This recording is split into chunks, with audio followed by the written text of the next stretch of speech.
సర్వసాధారణమైనది. దాంట్లో ఏ ప్రత్యేకత మనం చూడలేము. కానీ యేసుక్రీస్తు యొక్క జన్మం ఏమిటి, అది సాధారణమైనది కాదని చెప్పకనే చెప్పాలి. దేవుని స్తోత్రం. హల్లెలూయా. ఎందుకంటే కనుక ఈ భూమికి వచ్చిన ప్రతి మానవుడు కూడా ఏమిటి, పుట్టిన తర్వాత, ఎదిగిన తర్వాత, ఏదో సాధించిన తర్వాత, ఏదో బిరుదులు మెడలేసుకుని తిరిగిన తర్వాత వాడు ఎంత గొప్పడని చెప్పుకుంటే గానీ ఏమిటి, ఈ భూమికి రాకమునిపే నా ప్రభువైన యేసుక్రీస్తు ఎంత గొప్పడో ఈ రోజు నేను నీతో పంచుకోవాలని ఆశపడుతున్నాను. అందుకని ఈ రోజు ఆ యొక్క జన్మంలో ఉన్న ప్రత్యేకతల్ని నేను మీతో పంచుకుంటాను. జాగ్రత్తగా 1, 2, 3 విషయాలు నేను జాగ్రత్తగా చెప్తాను, మీరు జాగ్రత్తగా వినండి. మొట్టమొదటి మనం చూస్తే కనుక యేసుక్రీస్తు యొక్క జన్మం ఏమిటి, అది ప్రవచనాత్మకమైనది. చెప్పండి ఒకసారి, చెప్పండి. అది ప్రవచనాత్మకమైనది. అంటే జగత్తుగా ప్రవచనం అంటే ఏంటంటే కనుక అది దేవుని యొద్ద నుంచి వచ్చిన వాక్కు. అది ఎవరి ఇష్టానుసారంగా వారు పలకడానికి వీల్లేదు. అది దైవ చిత్తానుసారంగా దేవుడు ఉద్దేశించిన దేవుడు భవిష్యత్ కాలంలో జరగవలసిన విషయాన్ని బయలుపరచడం అనేది అది ప్రవచనం. అందుకనే మనం చూస్తే కనుక ఆదికాండం మొదలుకొని మలాకి వరకు కూడా చాలా సార్లు అది ప్రవచనంగా చెప్పబడింది. మలాకి నుంచి ఆదికాండం వరకు మనం చూస్తే కనుక 4000 సంవత్సరాలు ఆ కాల పరిమితికి మనం నిర్ణయిస్తారు. అందుకని ఈ 4000 సంవత్సరాల్లో దేవుడు మనుషులు వచ్చారు, ప్రవక్తలు వచ్చారు, వారు ప్రవచించారు, వారు చనిపోయారు, కానీ దేవుడు ప్రవచిస్తూనే ఉన్నాడు. హల్లెలూయా, హల్లెలూయా. జగత్తుగారికించండి. 4000 సంవత్సరాల క్రితం ఆదికాండంలో చదివిన ఒక సందర్భాన్ని చెప్తాను, జగత్తుగారికించండి. ఆదికాండము 3వ అధ్యాయం 15వ వచనం చూద్దాం. ఆదికాండము 3వ అధ్యాయము 15వ వచనాన్ని ఒకసారి చదివి వినిపిస్తారని ప్రేమతో మీకు తెలియజేస్తున్నాను. మరియు దేవుడైన యెహోవా నరుని తీసుకుని ఏదెను తోటను సేద్యపరచుటకు సరే 3వ అధ్యాయం 15వ వచనం. మరియు నీకును స్త్రీకిని నీ సంతానమునకును ఆమె సంతానమునకును వైరము కలుగు చేస్తాడు. అంటే ఒక మాటలో చెప్పాలంటే కనుక నేను ముందు చదివిన సందర్భాన్ని ఒక మాటలో మీకు చెప్తాను. దేవుడు ఆయన సృష్టి అంతటిని సృజించుకున్నాడు, భూమిని సృజించాడు, ఆకాశాన్ని సృజించాడు.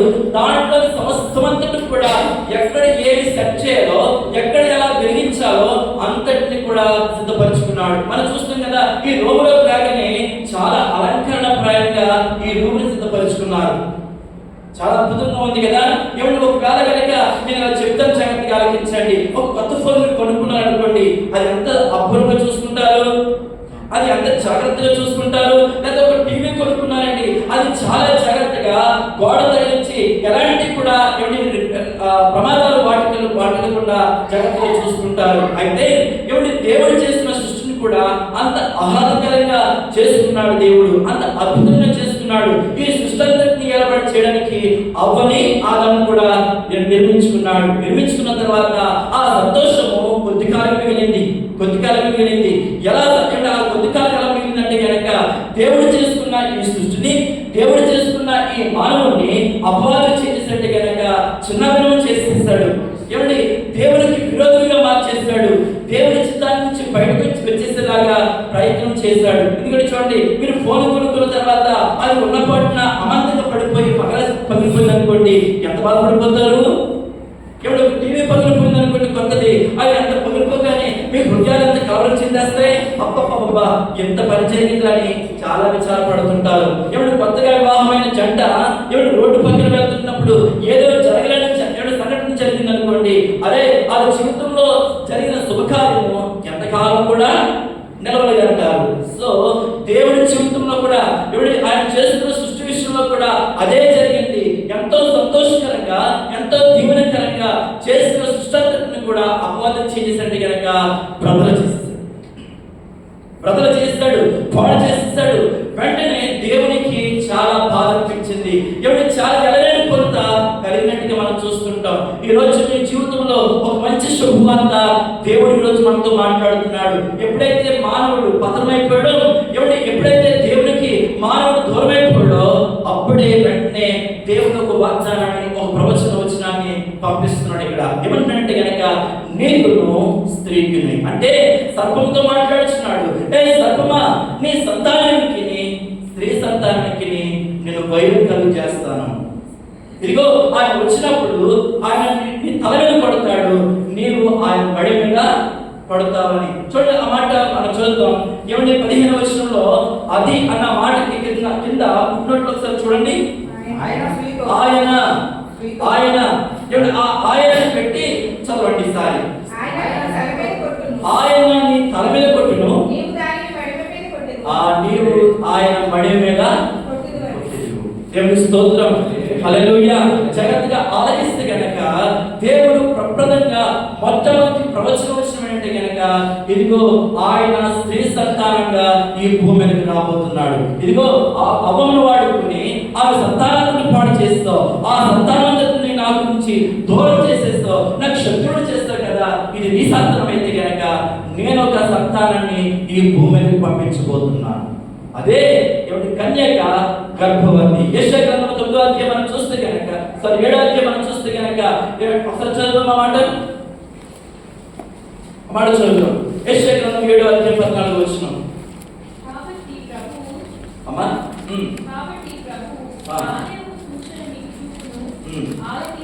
ఆలకించుడి, కన్యక గర్భవతి కుమారునికని అతనికి ఇమ్మానుయేలు పేరు పెట్టదు. కన్యక గర్భవతి ధరిస్తుంది, గర్భము ధరిస్తుంది. ఇదిగోని దేవుడు మరలా చెప్తున్నాడు. ఇది ఎప్పుడు జరిగిన ఏమిటి ప్రవచనం అంటే గనక, ఎప్పుడు వచ్చిన ప్రవచనం అంటే గనక ఏమిటి, క్రీస్తు పూర్వం 700 సంవత్సరాలు మధ్యకాలంలో వచ్చింది. అంటే 4000 సంవత్సరాల క్రితము మాట్లాడిన దేవుడు మర్చిపోలేదు. 3300 సంవత్సరాల తర్వాత మరలా ఇక్కడ మాట్లాడుతున్నాడు. ఇదిగో స్త్రీని సంతానముగా నేను రక్షకుడు పంపిస్తున్నాను, ఆ స్త్రీ కన్యక అని చెప్తున్నాడు ఇక్కడ. అదే నెరవేర్పుగా మత్తయి సువార్త ఏమంటే 1వ అధ్యాయంలో మనం చూస్తున్నాం. 20వ వచనంలో మనం చూస్తే కనుక ఇదిగో ఏమంటే కన్యక గర్భవతి అయి కుమారుడు కన్ను, ఆయనకి ఇమ్మానుయేలుని పేరు పెట్టు. అది మరియ జీవితంలో నెరవేరినట్లుగా మనం చూస్తుంటాం. నాకు దేవుని పిల్లారా, ఏమంటే క్రీస్తు యొక్క జననం అది ప్రవచనాత్మకమైనది. ఏమంటే అది అంటే సాధారణమైనది కాదు, అది అసాధారణమైనది. ఏదో అనుకున్నట్టుగా ఈ ప్రపంచంలో జరిగింది కాదది. అందుకని చాలా మంది ఏమంటే లోకంలో ఉన్న సహోదరులు అంటారు, ఇదిగోండి యేసుక్రీస్తు ప్రభువు వారు కూడా మనలాంటి ఒక మనిషే. యేసుక్రీస్తు ప్రభువు వారు కూడా తల్లిదండ్రులు ఉన్నారు. యేసుక్రీస్తు ప్రభువు వారు కూడా మనలాంటి మనం వచ్చింది, పెద్ద విచిత్రం లేదంటారు. లేదండి, నా జనానికి ఏమంటే ఒక సాధారణమైనది. ఎప్పుడు జగత్కి ఆలోచించండి, ఏమంటే మనం పుట్టిన తర్వాత ఈ పుట్టిన బిడ్డ మగ పిల్లోడా ఆడపిల్లోడా అప్పుడు తెలుస్తుంది. కానీ 4000 సంవత్సరాల నుంచే వస్తున్న ఈ కుమారుడు పురుషుడిగా ఈ భూమి మీదకి రాబోతున్నాడు. కన్యక గర్భముగా ఈ భూమి మీదకి రాబోతున్నాడని ముందు నుంచి ఆది నుంచి తెలపబడిన వాడు. ఈయన ప్రత్యేకమైన వాడు. ఈయనకి ఒక ప్రత్యేకత ఏమిటి పరిశుద్ధ గ్రంథంలో రాయబడింది. దేవునికి స్తోత్రం కలుగాక. హల్లెలూయా. ఇలా చెప్పుకుంటే కనుక ఎవరికి పుట్టబోతున్నాడని చెప్పాడు, ఎవరి వంశంలో నుంచి రాబోతున్నాడు కూడా బైబిల్ గ్రంథం చాలా స్పష్టంగా మాట్లాడుతున్నది. ఏమిటి దావీదు వంశాన్ని ఏమిటి దేవుడు వాడుకున్నాడు. ఆయన దావీదు కుమారుడు అని చెప్పాడు. మత్తయి సువార్త 1వ అధ్యాయం 1వ వచనంలో చూస్తే కనుక ఏమిటి దావీదు కుమారుడైన యేసు అని మాట్లాడుతుంటాడు. అంటే దావీదు యొక్క సంతానాన్ని ద్వారా ఈ రక్షకుడైన యేసుక్రీస్తు ఈ భూమి మీదకి వస్తాడని ముందుగానే ప్రకటించాడు ఆయన. యెషయా గ్రంథంలో కూడా మనం చూస్తే కనుక ఆ విషయాన్ని మనం చూడొచ్చు. ఏమిటి దావీదు వంశాన్ని వాడుకున్నాడు. ఇవన్నీ మనకి నేర్పిస్తున్న పాఠం అంటే కనుక యేసుక్రీస్తు యొక్క జననం అది ప్రత్యేకమైనది, అది అసాధారణమైనది, అది సాధారణమైనది ఎంత మాత్రం కూడా కాదు. హల్లెలూయా. ఇప్పుడు కూడా ఏమండి అది అసాధారణమైనది, అది చాలా ప్రత్యేకమైనది. ఆ జన్మము మన ప్రభు అయిన యేసుక్రీస్తు జన్మం. అందుకని క్రీస్తు యొక్క జన్మం అది ప్రత్యేకమైనది. ఆ ప్రత్యేకమైనది ఏంటంటే కనుక ప్రవచనాత్మకమైనది. ఇంకా చూడండి, రెండోది మనం చూస్తే కనుక అది ఏమిటి ప్రణాళికాత్మకమైనది. గట్టిగా చూస్తుంటాం. అంటే దానికి ఒక ప్రణాళిక ఉన్నది. అది ఒక ప్రణాళికతో వచ్చి జన్మించిన జనముగా మనం చూడొచ్చు. మనం చూడండి గలతీయులకు రాసిన పత్రిక 4వ అధ్యాయము 4వ వచనం మనం చదువుతాం. గలతీయులకు రాసిన పత్రిక 4వ వచనం.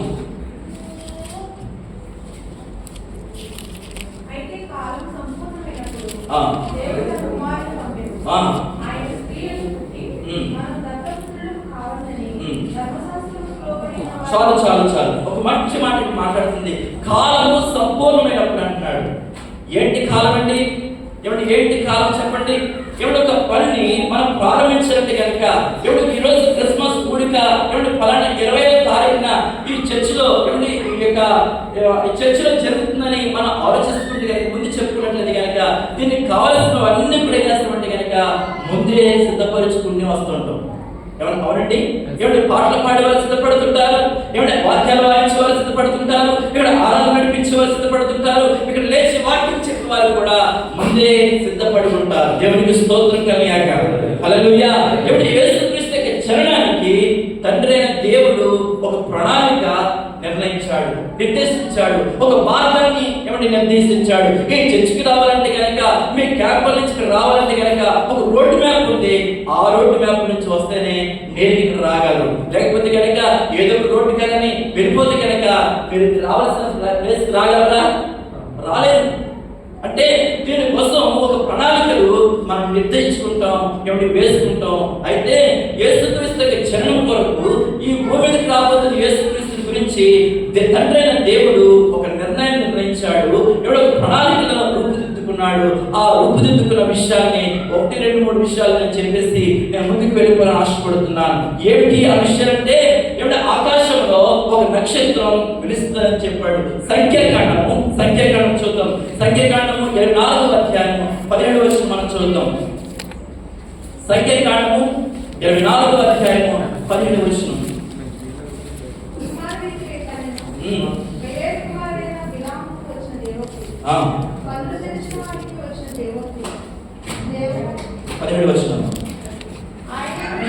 ఆయన చూస్తున్నాను కానీ ప్రస్తుతం ఉన్నట్టు కాదు.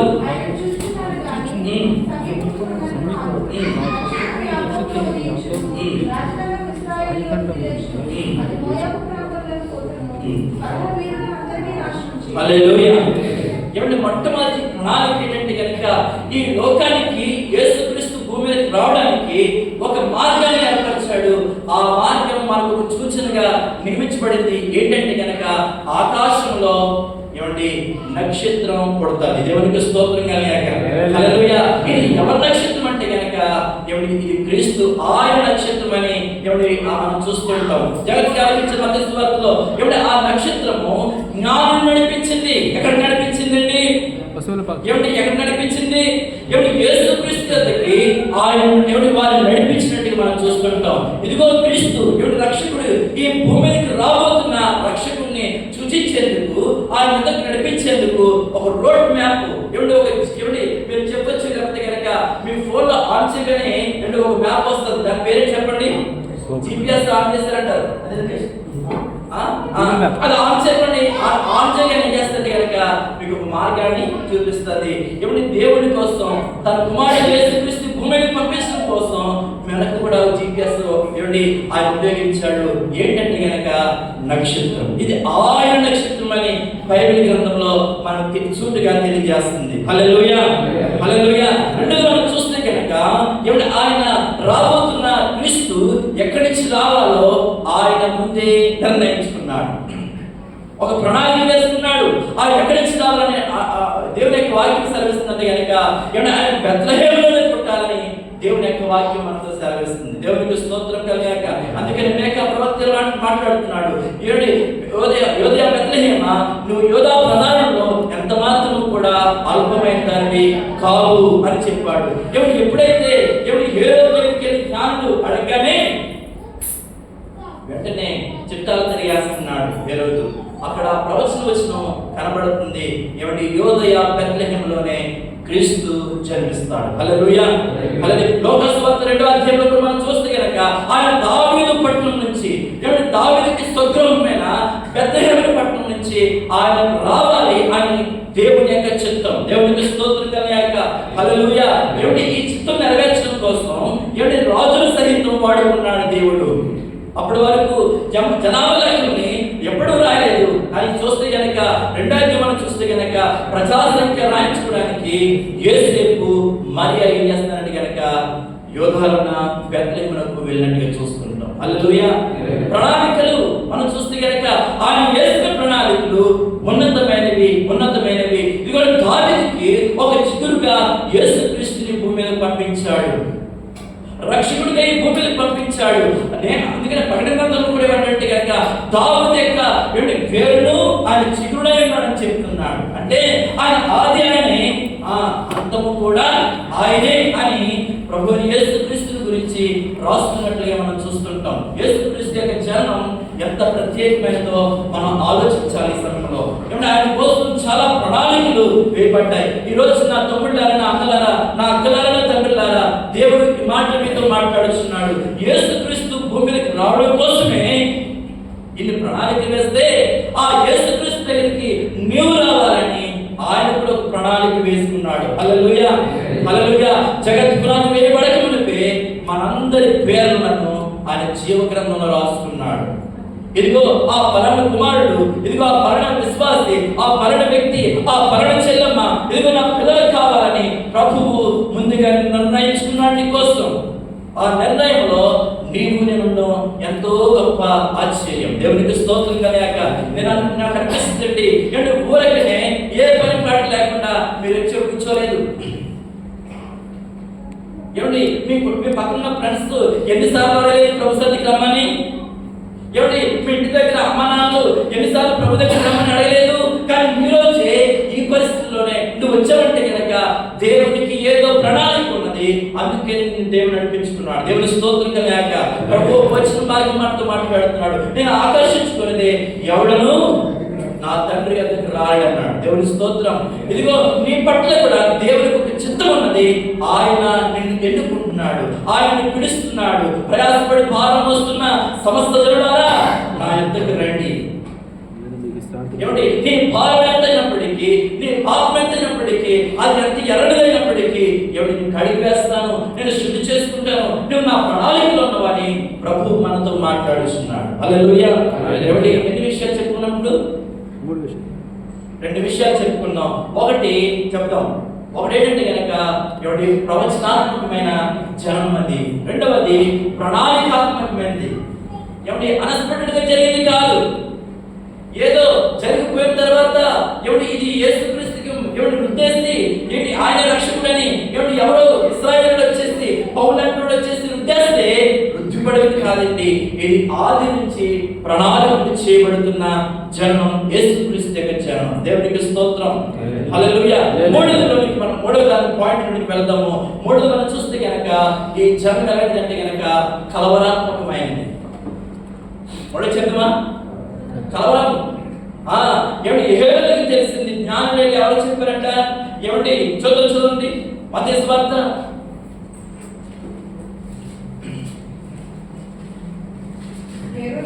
2వ అధ్యాయం చదవండి. హేరోదు రాజు ఈ సంగతి విన్నప్పుడు అతడును అతనితో కూడా యేరుషలేము వారందరూ కలవరపడి, కాబట్టి రాజు ప్రధాన యాజకులను ప్రజలలోని శాస్త్రులను అందరినీ సమకూర్చి క్రీస్తు ఎక్కడ పుట్టినని వారిని అడిగారు. చాలు ఒక నిమిషం. ఏమండి జ్ఞానులకి నక్షత్రం కనబడింది. నక్షత్రం తీసుకొస్తున్నప్పుడు ఏమండి ఆ నక్షత్రం వెంబడి వెళ్ళిపోతే కనుక యేసుక్రీస్తు దగ్గరికి వెళ్ళింది. కానీ మధ్యలో వీళ్ళు సొంత జ్ఞానాన్ని ఉపయోగించడం ప్రయత్నం చేశారు. ఏమిటి ఇలాంటి ఆలోచనలోకి వచ్చారు. అరే రాజు పుట్టాడంటే కనుక రాజు ఎవరింట్లో పుడతాడు? రాజు ఇంట్లోనే కదా. సరేలే చేశాడంటే కనుక నేరుగా హేరోదు ఇంటికి వెళ్ళిపోయాడు. హేరోదు ఇంటికి వెళ్ళిపోతే ఏమన్నా అప్పటి వరకు ప్రశాంతంగా ఉన్నాడు, బీపీ షుగర్ లేకుండా ఉన్నాడు, ఏమిటి ఏ గొడవ లేకున్నాడు. కానీ ఇలాంటి సమయంలో ఈ పిడుగులాంటి వార్త వినగానే ఏమిటి మా వాడికి ఏమిటి 120 బీపీ ఒక్కసారి 350 అయిపోయింది. కలవరపడిపోతున్నాడు. ఇక్కడ రాజు ఉన్నాడు, ఈ రాజు కాకుండా ఇంకొక రాజు రావడం ఏంటి? ఒకసారి ఆలోచిస్తే కనుక కేవలం ఆలోచన రావాలి కదా. అంటే పుట్టిన వ్యక్తి ఎంత ఉంటాడు మహా అయితే కనుక ఏమండి ఒకవేళ మనం చూస్తే కనుక జ్ఞానం వచ్చే సమయానికంట 2 సంవత్సరాలు ఆ లోపు ఉండొచ్చు బహుశని ఏమండి బయట పండితులు చెప్తున్నారు. 2 సంవత్సరాల లోపుడు ఏ విధాలు చేస్తాడు? 2 సంవత్సరాల లోపుడు ఏమి సన్యాసం కూడబట్టుకుంటాడు? 2 సంవత్సరాల లోపుడు ఏ యుద్ధాలు చేసి యుద్ధాలు ప్రకటించి రాజ్యాన్ని చేసుకుంటాడు? ఏమాత్రం కూడా ఆలోచించడంటారా హేరోదు? హలో ఉన్నారా? ఉన్నారండి? Yes. చెప్పండి మరి. Yes. ఏం ఆలోచించాడో చెప్పండి. ఏం ఆలోచించలేదండి. రాజు పుట్టాడంట, ఏమంటే వాటిని దాడి చేసేలా ఏమాత్రం కూడా ఆలోచించకుండా కలవరం అయిపోతుంది, కలవరం వచ్చేస్తుంది. యేసుక్రీస్తు జననము హేరోదు రాజు గుండెల్లో అది కలవరాన్ని రేపింది. ఈ రోజున ప్రపంచ వ్యాప్తంగా కూడా ఆనాటి క్రీస్తు పుట్టిన నాటి నుంచి నేటి వరకు కూడా క్రీస్తు మీద దాడి చేయబడుతూనే ఉన్నది. హల్లెలూయా. చాలా మంది హృదయాలలో కలవరం రేగిపోతుంది, చాలా మంది హృదయాలలో గందరగోళం అయిపోతుంది. అందుకనే జగద్గాలిస్తే గనక ఈ చరణము ఆయన విశ్వసించిన వారికి సమాధానం కలుగజేస్తుంది, ఆయన విశ్వసించలేని వారికి గందరగోళమే ఉంటుంది. గందరగోళమే. యేసు ఎవరో అర్థం కాకుండా ఉంటారు, యేసు ప్రేమంటే అర్థం కాకుండా ఉంటారు, యేసు ఎందుకోసం వచ్చాడో అర్థం కాకుండా ఉంటారు. మనసంతా కూడా బ్లాక్ ఉంటుంది, ఏమీ అర్థం కాకుండా ఉంటారు. వాళ్ళు ఎందుకు వస్తారో తెలియదు, ఎందుకు వెళ్తుంటారో తెలియదు. అందుకని మనం ఆలోచించుకోవాల్సిన ఒక గొప్ప విషయం ఏంటి కనుక హేరోదు రాజు యొక్క జీవితంలో ఇంత కలవరం రావడానికి గల కారణం ఏంటి కనుక ఈ రాజు భూ సంబంధమైన రాజ్యాన్ని కట్టడానికి రాలేదు. ఆయన ఈ రాజ్య ఏ సంబంధమైన రాజ్యం కట్టడానికి రాలేదు, భూ సంబంధమైన రాజ్యం కట్టుకోవడానికి రాలేదు, భూ సంబంధమైన రాజ్యాన్ని చేయడానికి రాలేదు. కానీ ఆయన ఏ సంబంధమైన రాజ్యం కట్టడానికి వచ్చాడంటే కనుక పర సంబంధమైన రాజ్యం కట్టుకోవడానికి వచ్చాడు. హల్లెలూయా, హల్లెలూయా. ఆయన తండ్రి రాజ్యం కట్టుకోవడానికి వచ్చాడు. ఒకరోజు సందర్భం మనం చూస్తే కనుక యేసుక్రీస్తు చేస్తున్న అద్భుతాలను చూసి, యేసుక్రీస్తు చేస్తున్న సూచక్రియలు చూసి ప్రజలందరూ చేసేది కనుక ఈ రాజు చేసుకుంటే బాగుంటుందని ఆయన రాజు చేయడానికి ప్రయత్నం చేశారు. ఒకడు పూలదండ తెచ్చేసాడు, ఒకడు షాలు తెచ్చేసాడు, ఒకడు రాజుగారు కూర్చి తెచ్చేసాడు. వచ్చేసి నువ్వు రాజుగా ఉండాలి మాకు అని ఆయన రాజుగారి తెచ్చుకుంటే కనుక ఆయన మెదలకుండా సైలెంట్ గా జాగ్రత్త జారిపోయాడు. హల్లెలూయా. అందుకని నా రాజ్యం, అందుకే పిలాతు అడిగంటాడు, నువ్వు రాజువా అని అన్నప్పుడు నేను రాజునే అన్నాడు. హల్లెలూయా. నా రాజ్యం భూ సంబంధమైన రాజ్యం కాదు, నా రాజ్యం పర సంబంధమైన రాజ్యం. దేవునికి స్తోత్రం కలగాక. హల్లెలూయా. ఈ రాజుల వల్ల, ఈ అధికారుల వల్ల, ఈ భూమి మీద అధికారుల వల్ల మనం ఎంత నలిగిపోతామో మనం అనిపిస్తున్నాం. ఆ రాజుల వల్ల, అధికారుల వల్ల ఎవరికీ సంతోషం లేదు. కానీ ఈ రాజున్నాడే ఆయన శాలేరు రాజు. దేవుని స్తోత్రం కలగాక. శాంతి సమాధానానికి నిలబడిన రాజు అయినా ఆయన మన ప్రభు అయిన యేసుక్రీస్తే. హల్లెలూయా.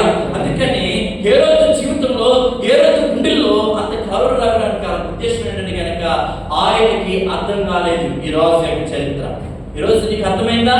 ఈ రాజు నిన్ను రాజులకు రాజైన ప్రభులకు ప్రభువైన యేసుక్రీస్తు ఈ భూమి మీదకి వచ్చి నిన్ను ప్రేమిస్తున్నాడు, నిన్ను ఆహ్వానిస్తున్నాడు. ఆయన కుమార్తెగా చేసుకోవడానికి ఆయన ఇష్టపడుతున్నాడు. అంటే కనుక ఆయన ఉద్దేశంలో నీవు ఉన్నావు. దేవుని స్తోత్రం. రాజ్యంలోకి నువ్వు రావాలని, ఆ రాజ్య పరిపాలనలో ఉండాలని అందుకని దావీదు కూడా వాగ్దానం చేస్తాడు, నీ సింహాసనము తరతరాల వరకు ఉంటుందని చెప్పాడు. నీ సింహాసనం మీద ఒకడు కూర్చుని ఉంటాడు, ఆయనే నన్ను పంపించబోతున్న క్రీస్తు అని చెప్పాడు. దేవుని స్తోత్రం కలగాక. హల్లెలూయా. దేవుడు ఇంత గొప్ప భాగ్యాన్ని ఈరోజు మనకి తెలియజేస్తున్నాడు, చెప్తున్నాడు. మాట ఏంటి ఆ మాట అంటే గనక, ఇదిగో నా ప్రత్యేకమైన జన్మ ద్వారా నీ జీవితాలు ఒక ప్రత్యేకంగా మారిపోతున్నాయి, ప్రత్యేకంగా మారిపోతున్నాయి. నువ్వు గనక ఆ రాజ్యంలోకి రాగలిగితే గనక ఆయనిచ్చే సమాధానం పొందుకుంటావు, ఆయనిచ్చే నెమ్మదిని పొందుకుంటావు, ఆయనిచ్చే ఆనందం పొందుకుంటావు. ఒకవేళ ఆ రాజ్యానికి బయట ఉంటే గనక ఆయన సమాధానానికి దొరకదము. ఆయన పరిపాలన కింద, ఆయన రాజ్యం కింద రాకపోతే గనక దేవుడిచ్చే ఆనందాన్ని పొందుకోలేవు. ఒకవేళ ఒకసారి ఆలోచించాలి తమ్ముడా, నా యొక్క చెల్లి తమ్ముడు, ఈరోజు ప్రభువు ఆయన రాజుగా ఈ భూమి మీదకి వచ్చాడు. అందుకని ప్రభు మనతో మాట్లాడుతున్నాడు. 3 విషయాలు అయిపోయినాయి. ఒకటి ప్రవచనాత్మకమైన జన్మం, రెండవది ప్రణాళికాత్మకమైన జన్మం, మూడవది చెప్పండి కలవరాత్మకమైన ఆయన జన్మం, నాలుగవది చెప్పేసి ముగించేస్తాను. 1-2 నిమిషాల్లోనే అయిపోద్ది. ఆ జన్మం గురించి ఆల్రెడీ అన్నిటిలో చెప్పేస్తారు. అది సమాధానకరమైన జన్మం. దేవుడికి స్తోత్రం కలగాక. హల్లెలూయా. సమాధానకరమైన జన్మం. అందుకని సుఖ్యం అంటున్నాడు, ఇదిగో నాదా సత్యస్వరూపి, ఇప్పుడు నేను సమాధానంగా పోల్చున్నాం. దేవునికి స్తోత్రం కలుగుగాక. అందుకని దేవదూత వచ్చి గొర్రెల కాపరులతో మాట్లాడుతున్నాడు. ఇదిగో చెప్పండి, సర్వోన్నతమైన స్థలములో దేవునికి మహిమయు, ఆయనకి ఇష్టమైన మనుషులకు భూమి మీద సమాధానము కలుగునుగాక. దేవునికి స్తోత్రం కలుగుగాక. ఆయన ఆశ్చర్యకరుడు, ఆలోచనకర్త, బలవంతుడైన దేవుడు, తండ్రి, సమాధానకర్త. ఆయన సమాధానకర్త అయిన దేవుడు ఈ రోజు నీ జీవితంలో ఒక గొప్ప సమాధానం ఇవ్వబోతున్నాడు. ఒక క్షణంలో నేను ఆ సాక్ష్యాన్ని చెప్పేస్తాను, వినండి. ఈ దేశానికి రాకమును పిండి ఉన్నప్పుడు నేను భయంకరమైన వ్యసనపరుని అయిపోయాను, భయంకరమైన పాపంలో మునిగిపోయాను, భయంకరమైన చీకట్లో జీవిస్తుండేవాడిని. ఏమాత్రం కూడా సమాధానం లేదు. ఈ చేసిన పొరపాటును బట్టి, చేస్తున్న తప్పిదాన్ని బట్టి నాలో నేను వ్యాధులు పడటం ప్రారంభించాను. నాకు తెలియని వ్యాధన రోదన ప్రారంభమైపోయింది. అక్కడికి ఏమైపోయినట్టు కనుక బ్రదర్ ఇప్పుడే సాక్ష్యం చెప్పారు. ఆ బ్రదరు ఇంకా ఈ వ్యసనాల్లో పడిన వాడిని, ఈ వ్యసనాల్లో పడి ఈ చీకట్లో జీవిస్తున్న నాకు ఆఖరికి ఏం మిగిలిందంటే కనుక మరణమే మిగిలింది. దేవునికి స్తోత్రం. నా జీవితం మీద నాకు అసహ్యం పుట్టేసింది. ఇలాంటి వాడు కూడా బ్రతుకుంటే కనుక సమాజానికి కీడు జరుగుతుంది, నాకు నేనుగా కీడు చేసుకుంటాను, నీకెందుకు వచ్చిన జీవితం అని, చచ్చిపోదామని ఆత్మహత్య ప్రయత్నాలు ప్రారంభించాను. జగత్కారించండి, ఓ రోజు ఫ్యాన్ వేసుకుందామని అన్ని సిద్ధం చేసుకున్నాను. ఇంకా చచ్చిపోవడానికి మరికొద్ది క్షణాలు ఉన్నాయి. అయితే దేవుడు నాతో మాట్లాడుతున్నాడు. అభివృద్ధి దేవులారా, ఎవరు మాట్లాడుతుంటే, నా కుమారుడా నీ జీవితం ఒకసారి నాకు ఇస్తావా?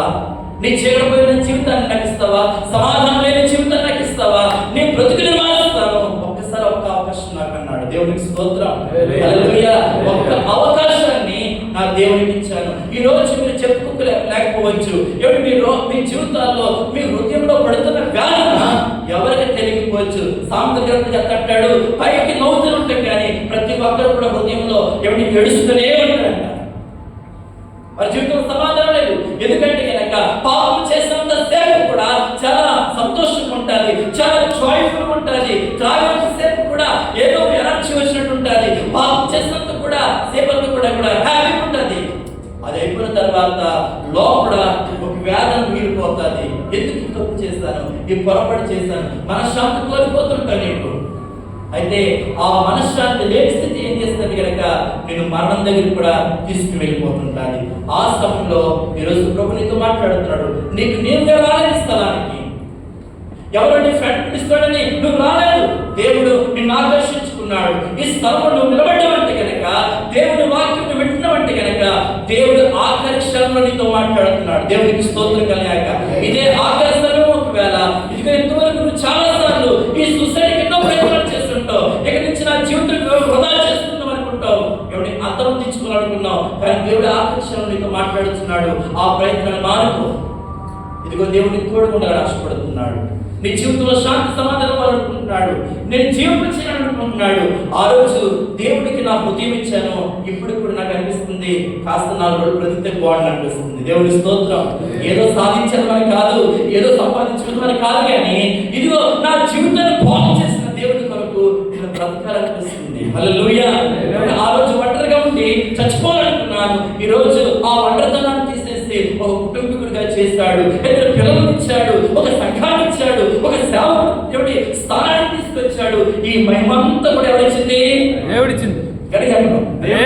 దేవుడే ఇచ్చింది. ఒకవేళ కనుక ఆ క్షణంలో కనుక దేవుడు నాతో మాట్లాడకపోతే కనుక ఇప్పుడే మీ ముందు నిలబడేవాడిని కాదు నేను. ఇలాంటి సమయాన్ని దేవుడు నాకు ఇచ్చేయండి కనుక ఇది గొప్ప భాగ్యాన్ని, ఆ సమాధానాన్ని నా గుండెలో పోసిన దేవునికి మహిమ కలుగుగాక. కళ్ళు మూసుకుందాం, చిన్న ప్రార్థించారు.